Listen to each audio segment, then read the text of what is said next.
Sheila Gallagher-Montone is the publisher and advertising director of the Times of Trenton. Many would also say, perhaps especially in days like this, that local newspapers are critical as a basis for our democracy and for a thriving local economy. So I'm grateful personally for Sheila's willingness to appear on short notice as our speaker. Thank you, Sheila.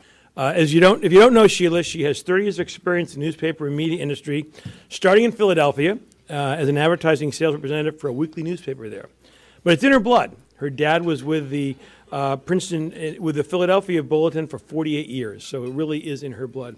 During that time that she's been the publisher and editor of the Trenton Times, which happened in 2011, you took over, Sheila's not only infused life into the bedrock local community newspaper, but has been instrumental in growing and expanding NJ.com into an impactful online news website. Without a doubt, Sheila has developed the most complete multimedia news gathering operation in this region. And we are thrilled to have her here this morning to not only tell what's going on, but also to be able to answer your questions on the Q&A. Sheila, please come on up. It really is a big news day, and as I walked into the room, that's what everyone was saying. Wow, what a big news day, exciting. Vicki was sharing with me how she wishes she had been back in the newsroom at this moment. So it's days like today that really do make our job exciting. It took many, many years. When you think about the Times of Trenton, it was just 12 years after the end of the Civil War when this daily newspaper published its first edition. It was a 4-page edition, and it took some extraordinary steps. There are steps they take today, and that is we put news on the front page of the newspaper. We were among the few papers in America at the time doing that. Previously, advertising had been the lead for most daily newspapers in America. So it was very exciting for us to take those steps. And again, think about what was going on in this immediate market. Where we're standing right now was probably just undeveloped land. Trenton was abuzz. The Roebling Company was really busy building and contributing to bridges. And amazingly, some of those bridges made their way onto the front of our newspaper today. So again, today, as we've done back then in 1882 to today, we're still putting news on the front page of this newspaper. More news was made by our industry yesterday as well. Yesterday, when I arrived in work, before I received the many emails about some of the exciting local content that we carried on yesterday's paper and today's paper, I was greeted with an email from editor and publisher, a trade magazine that many of my colleagues in this room are familiar with, and they announced the closure of an 80-year-old daily newspaper in Kamloops, British Columbia. And so I went back and looked at the Kamloops Daily News and read the story about its closure, and that daily newspaper would take its place among hundreds in the last 10 years that will close their doors, cease to publish. But the real news was in the comments, the 111 comments that followed by yesterday morning about what that meant to the community that this daily newspaper has served so loyally for the last 80 years. I'm here to represent the newspaper that served you for the last 130 years. And the job that we're doing is the job that was on everyone's mind when I walked through the door this afternoon with my minutes of preparation for today's presentation. And I have to thank people like Governor Christie and Jojo Giorgiani for making today's presentation easier, because they're really why you want to hear from me today.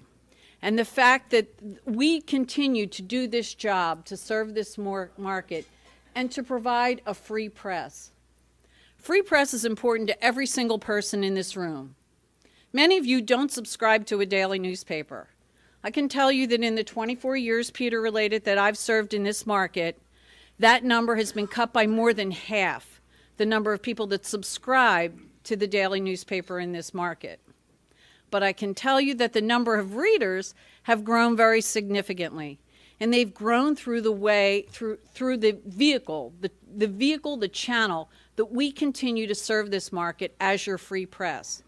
And that is through the internet. Through NJ.com, for the example locally, is that source of media that the Times of Trenton continues to be a content provider. They're continuing to serve you, as this daily newspaper is, day in, day out, to ensure your democracy, to ensure the fact that if Jojo Giorgiani has something to say that could incriminate others, and I'm guessing he does, we're going to cover it. We're going to cover every word. We're going to cultivate a relationship with that source, and we're going to deliver that information to you, the loyal readers. I used to say when people would come in and interview for a job at the Times that, we're a fast-paced environment. What probably is going to be on our front page tomorrow hasn't even happened yet. I can't say that today because the governor's press conference ended around 11:30 this morning. And so we know that that will be a big part of our lead tomorrow.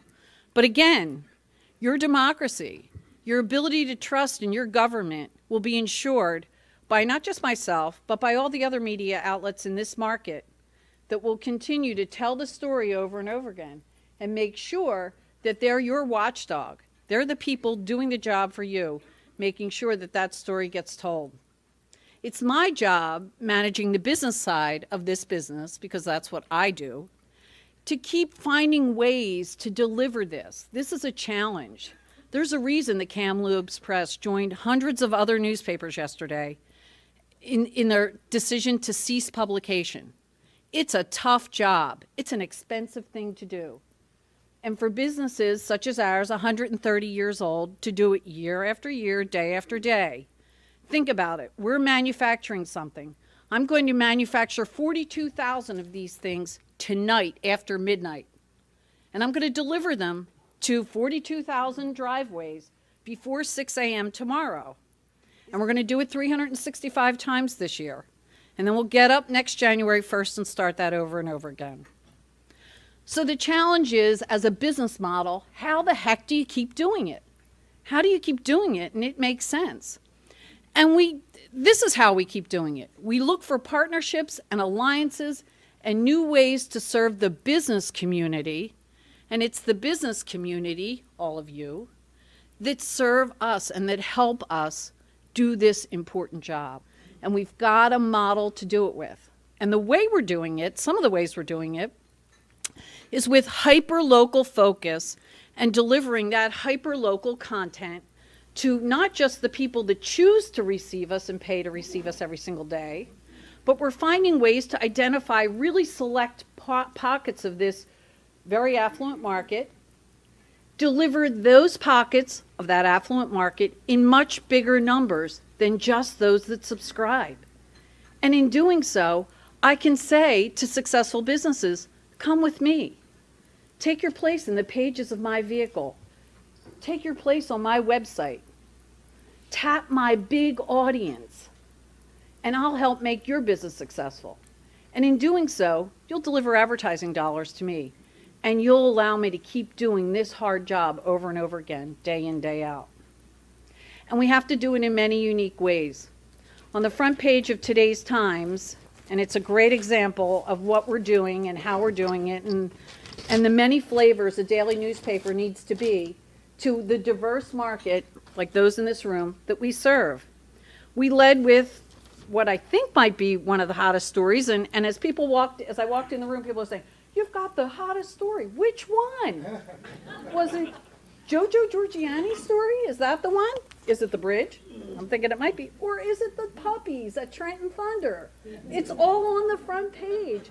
We're serving many markets, and that's what we have to do. In 2012, we rolled out what was called Hamilton Plus, and at the end of 2012, we rolled out a product called Auto Plus, which again just delivers auto content. But for 2014, and it was referenced a little bit by Peter as well, the Times of Trenton is partnering with organizations throughout this immediate market. And we're partnering because we believe strongly in the independent business and local business objectives of many of the associations in this market. The Times of Trenton is committed to helping to drive a buy local, buy independent business, support independent business initiative throughout the coming year. And one of the things we plan to do is to develop an editorial series that will talk to readers about supporting independent businesses in this immediate market, the importance to the overall economy, the importance to your overall economy. So that's something that we look forward to doing, and our next Plus initiative will be a Local Plus initiative, an Independent Business Plus initiative. In all the years that we've been involved with our print product, we could infer and imply and suggest broad readership. We could show circulation numbers. We could tell you how many readers we thought we had because of what we call pass-on readership. I might read it and one of my kids might read it in my house, so I might count that as more than one reader. So in the past, that's the best we had. Today, when you place a digital ad on NJ.com, the data that you can learn about who looked at your ad or read your story or was on your site, when they were on your site, what they did, how many pages did they click through to? Did they link onto any ads from there? Did they make a purchase when they linked on those ads? That's such valuable information. That's what we get from the internet, so it's a plus for us. And the readership is extraordinary. If I could share that with you, I don't have December numbers yet, but I can tell you that in terms of page views, at the Times of Trenton alone, our page views, last month, the month of November, the Times had 2.5 million page views in November. Just to tell you, that was an 18% increase over year prior. No other part of business is doing an 18% increase over a year prior, but that side of the house absolutely is. So we can study those, and as I look at those page views and those users, those unique users, and we have 12 million unique users come to NJ.com every single month, 12 million uniques. That's a rock solid bottom number. Those users are demographically probably younger than me. They're probably not as print predisposed as I am. And they might be your children. I know they're my children. So I believe the free press will continue. I think that in time, the way we deliver it will have to change. It will have to change. And we're seeing, not in this market, but in other markets, we're seeing some success with newspapers delivering less frequently. Again, not in this market. I also think as we look down the road, the change will be evolutionary. It won't take hold all at once. It'll roll through the country. And I think that the part of the country we're standing in, the part with the densest population, will be the last to give up their 7-day weekly newspapers.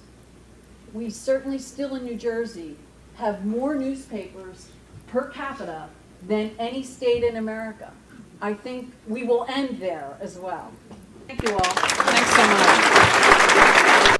Thank you very, very much, Sheila. Just not only for helping us out in this situation, but for giving us some insightful insights into what's happening both in the press and in your world. It's a challenging business to be running, but thank you very much.